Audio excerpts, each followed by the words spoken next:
কলকাতার ডকইয়ার্ড। সেখানেই ছড়িয়ে ছিটিয়ে থাকা কিছু ইতিহাস নিয়ে প্রাচীন আমলের একটা জায়গাকে রিনোভেট করে তৈরি হয়েছে এক হেরিটেজ রেস্টুরেন্ট গঙ্গার পাড়ে, দ্য ডকইয়ার্ড কোম্পানি। এক রবিবারের দুপুরে চলে গেলাম সেখানেই। এদিন ছিল আমাদের অ্যানিভার্সারি। রেস্টুরেন্টের মূল বিল্ডিংটা দোতলা। দুটো তলাতেই এসি ডাইনিং হলের পাশাপাশি নদীর দৃশ্য দেখতে দেখতে বারান্দায় বসেও খাওয়ার ব্যবস্থা আছে। River front রন্ধেভু।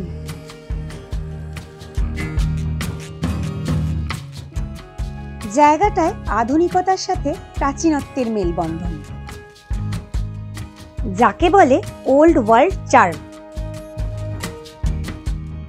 রয়েছে শতাধিক বছরের পুরনো একটা ক্লক টাওয়ার। গঙ্গার হাওয়া খেয়ে আর ইতিহাসের ছোঁয়া নিয়ে এখানে কাটিয়ে দেওয়া যায় একটা বেলা। মেনুতে নানান খাদ্য আর পানীয়ের সম্ভার। আমরা অর্ডার করেছিলাম ghee roasted chicken mocktail, cracking pot jasmine rice with yellow chicken curry, আর ডেজার্টে তিরামিসু। খাবারের দাম একটু বেশির দিকে হলেও খাবার কিন্তু বেশ ভালো। আর সব থেকে ভালো এখানকার অ্যাম্বিয়েন্স।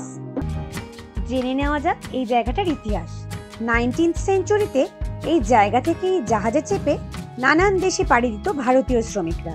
তাদের স্মৃতিতে নির্মিত হয়েছে একটা মেমোরিয়াল। সামনে বন্ধ হয়ে পড়ে থাকা ঐতিহাসিক জেটি। আর এই যে রেস্টুরেন্টের বিল্ডিংটা, এটাই নাকি ছিল সে যুগের ইমিগ্রেশন অফিস, যা আজ রিনোভেট করে তৈরি করা হয়েছে রেস্টুরেন্ট। দুপুর গড়িয়ে বিকেল হয়ে গেল। গঙ্গার হাওয়া খেয়ে এবার ফেরার পালা।